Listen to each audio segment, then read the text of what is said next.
Halo Sobat Jazz, bertemu lagi bersama kita membahas Timnas Indonesia. Wis, ada berita apa nih? Ada berita, ini adalah berita dari Bahrain ya.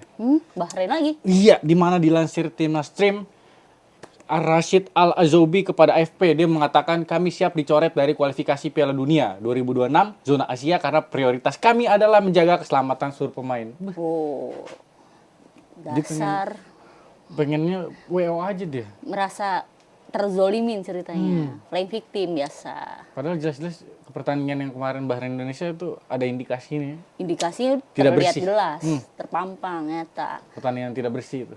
Lagian kenapa sih Bahrain takut ke GBK gitu ke Indonesia? Padahal kita tahu ya rival kita banget tuh Malaysia aja yang kita ada gesek-gesekan gitu. Dia punya mental yang kuat, tetap mau datang ke Indonesia jika itu pertandingan home away. Nah ini, ya Mereka mungkin takut nggak bisa pulang ya. nggak. Padahal Ya itu salah satunya itu dan salah duanya adalah mereka tidak bisa berbuat curang. Padahal kalau dia bermain adil, jujur, nggak usah takut sama seperti rival kita Malaysia, santai-santai aja. iya. Kapan timnas Indonesia main ke Malaysia atau sebaliknya kapan Malaysia ke Indonesia itu selalu jadi Selalu ditunggu-tunggu supporter tunggu, Indonesia ya iya. karena itu big match sekali. Iya, bener Seperti banget. Barcelona Madrid ya. El Clasico. El Clasico antar negara. ya ini masa cemen banget sih Iya. gitu. Nggak sportif dia. Iya mental ASEAN lebih tangguh daripada mental sana. Iya. Kita lihat komennya ya. Dari Ade Surya 420, kalau sampai si yakin itu tandanya dia udah di ACC itu mah fix katanya. Wah. Kata Loksi, kenapa ikut partisipasi Piala Dunia kalau takut pemainnya kenapa-napa? Betul. MF Zippo, coret aja sukanya malah nyusahin. Lebih nyusahin dari Qatar kemarin. Oh, Qatar ya. Dari Qatar kemarin ini mah katanya. Dan kan sempat juga beredar tuh video ya di mana waktu timnas Indonesia melawan Australia. Sobat Jess mungkin ada yang seliweran masuk FYP-nya di mana satu supporter dari Australia itu ada di tengah-tengah supporter Indonesia. Dan kita malah bantu untuk menyemangati dia ketika dia menyanyikan lagu kebangsaan. Jadi apa yang mesti ditakuti? Satu, dia sendiri loh. Kan? Dia sendiri dikepung dengan ribuan supporter. Dia nggak ada rasa takut. Nah. Kenapa? Karena dia tahu pemain dia itu jujur. Nah, bermain bersih. Iya, Bersih. parah. Nah, Sobat Jess, ada lagi ya berita dari garudabola.idn. Federasi Sepak Bola Bahrain ngotot berikan semua bukti serangan usai pertandingan kepada FIFA dan FC. Ya. Kita lihat captionnya.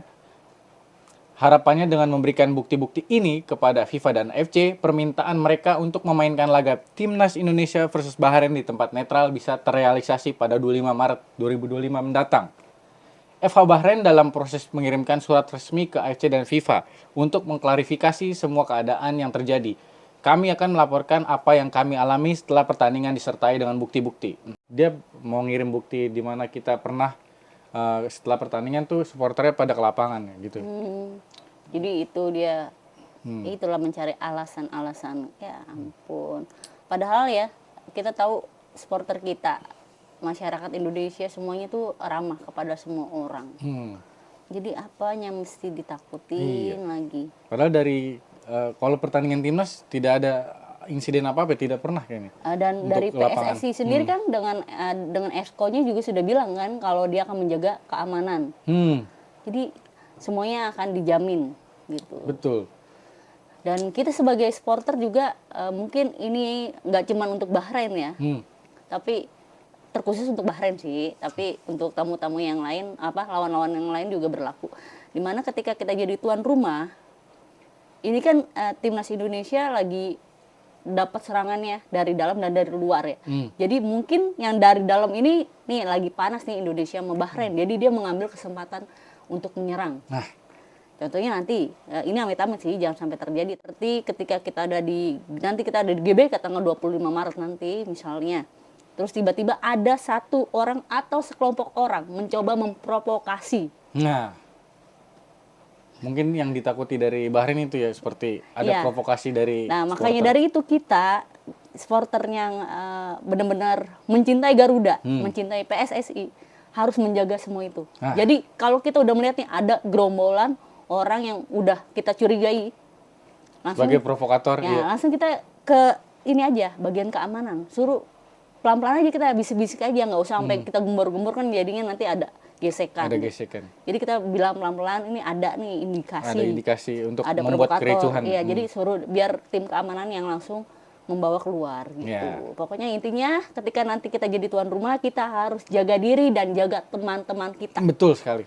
Jadi kalau ada yang coba provokator, stop langsung. Kita jaga lingkungan supporter kita. Soalnya yang gue takutin itu serangan dari dalamnya. Nah, Yang nggak pengen Garuda kita terbang lebih tinggi, yang nggak pengen Garuda kita mendunia, yang ingin mencoreng nama besar PSSI. ya Sobat Jazz, kita beralih lagi ya untuk berita selanjutnya, di mana ulasan Garuda memposting menengkek minta pindah venue pertandingan Indonesia versus Bahrain. Media Korea Selatan sebut Bahrain pengecut. Wah, media Korea Selatan juga berbicara ya. Akhirnya kita dapat Dukungan lagi dari negara lain. Ya. Bahrain yang telah membuat marah Sinteyong mengajukan permintaan pengecut untuk menggelar pertandingan di negara lain. Dan AFC mengizinkan negara ketiga menjadi tuan rumah jika ada keadaan yang tidak dapat dihindari. Contohnya negara yang sedang berperang seperti Iran dan Palestina. Nah, Tandang ke Korea ke Palestina pada bulan November juga memungkinkan besar akan digelar di negara lain di Timur Tengah. Tampaknya permintaan Bahrain untuk menggelar laga melawan timnas Indonesia di negara lain akan ditolak. ya itu harapan kita semua. Betul. 100% tidak masuk akal karena kalau saya lihat orang Indonesia itu memang baik. Nah, media Korea aja berbicara seperti itu ya. Betul banget. Karena ketika kita melawan Korea waktu itu ya, kita tandang ke sana, itu baik-baik saja. Mereka tandang ke kita, itu baik-baik saja. Iya. Tapi gue kesel bro kalau misalnya AFC bener-bener ngabulin. Gimana itu? Makanya harusnya kita jangan mau ya. Ya. Kita tetap aja stay di stadion kita. Ya. Kita menunggu. Iya, Karena karena itu kan pertandingan sesungguhnya di situ, di dan GBK. juga kalau misalnya sampai ditolak kita bisa rugi puluhan miliar. Nah, itu dia. Belum ongkos ke sono. Berita selanjutnya dari Volk Olahraga, di mana AFC dibagi dua. Indonesia bisa pindah ke Oceania atau bikin AFC tandingan non Middle East, non Timur Tengah ya. Ya kalau AFC mengabulkan permintaan Bahrain, kita pindah ke Oceania aja. Atau bikin AFC tandingan yang isinya non Timur Tengah. Tinggal semua negara non Timur Tengah lobby FIFA agar AFC dibagi dua. Kata Coach Justin ya. Ya Sobat Cis, di mana CONMEBOL dan CONCACAF ini tidak bergabung jadi satu ya. Di mana dia satu benua padahal. Bisa dibagi dua. Nah itu dia. Kayak tandingan tapi ya tetap aja lah kalau itu.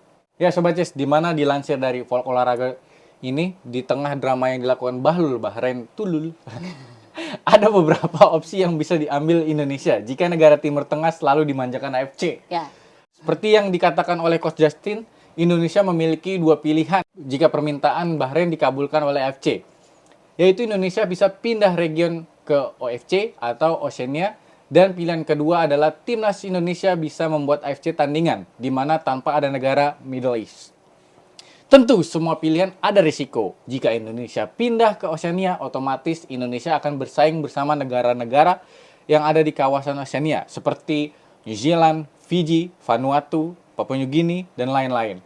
Untuk zona Oceania, FIFA hanya memberikan 1+1 slot menuju Piala Dunia. Itu berarti peluang lolos juga tidak banyak jika dibandingkan zona Asia. Opsi lainnya jika Indonesia bersama negara non-Middle East melobi FIFA untuk membagi AFC menjadi dua, tentu ini akan membuat slot Piala Dunia juga bakal dibagi. Dan peluang untuk lolos makin tipis karena harus memperebutkan tiket yang terbatas bersama negara kuat di kawasannya, seperti Jepang, Korsel, Australia, Uzbekistan, dan lain-lain. Oke. Juga memiliki resiko sebenarnya. Resikonya tidak terlalu ini ya sebenarnya kalau kita jago. Iya, betul. Kita kan udah kuat sekarang. Kalau kita udah percaya diri ya. Dimana sekarang kan kita 8+1 ya di Iya, zona betul. Asia. Dimana kalau yang satunya itu kita lolos playoff. Nah, kalau 8+1 nanti di Asia dibagi dua nih. Berarti masing-masing dapat 4 yang lolos. Ya kan Jepang, Korea, Australia, ya kemungkinan Indonesia. Wah, bisa jadi tuh, bagus juga sih idenya. Boleh tuh Pak Erik dipikir-pikir dulu. Iya. Daripada sama Timur Tengah itu 4-4-nya dia udah di Makan ini. hati ya, jadi biar aja kita misah, biar dia terserah dia mau masukin siapa, kayak paling ngerebut-rebutan dia Nah. sesama Timur Tengah, Iya, dia sikut-sikutan, jadi aja. Iya. Kadang-kala kita harus dapat pilihan yang dimana kita harus ngambil tindakan yang egois untuk diri kita sendiri, untuk kebaikan. Untuk kebaikan. untuk kita lolos Piala Dunia 2022. Tapi semua tergantung Pak Erik dah. Hmm. Sebelumnya kita mau ngucapin terima kasih untuk Presiden ke-7 kita, Presiden Joko Widodo. Dan kita juga akan mengucapkan selamat bertugas untuk Presiden ke-8, Bapak Prabowo Subianto dan Gibran Raka Buming Raka. Yes. Kita lihat postingan dari Pak Erick Thohir ya. Ya. Sepak bola selalu menjadi jembatan yang menyatukan perbedaan dan membawa harapan bagi masa depan.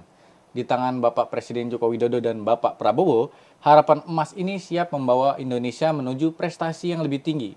Bersama, kita dukung Garuda terus terbang. Wah, benar banget ya. Karena dua tokoh ini, kita nggak bisa memungkiri dua negarawan ini adalah ibaratnya sosok tokoh yang benar-benar mau memajukan sepak bola Indonesia.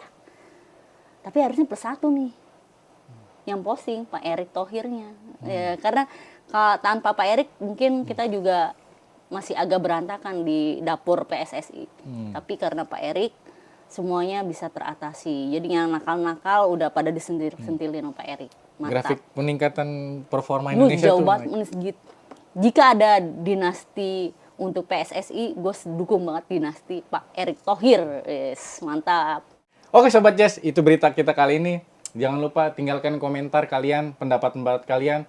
Jangan lupa subscribe, like, share ke teman-teman kalian, bunyikan loncengnya. Terima kasih. Semangat Garuda, Bahrain. Bahrain, GBK yuk. Iya. Terima kasih, salam. Yes.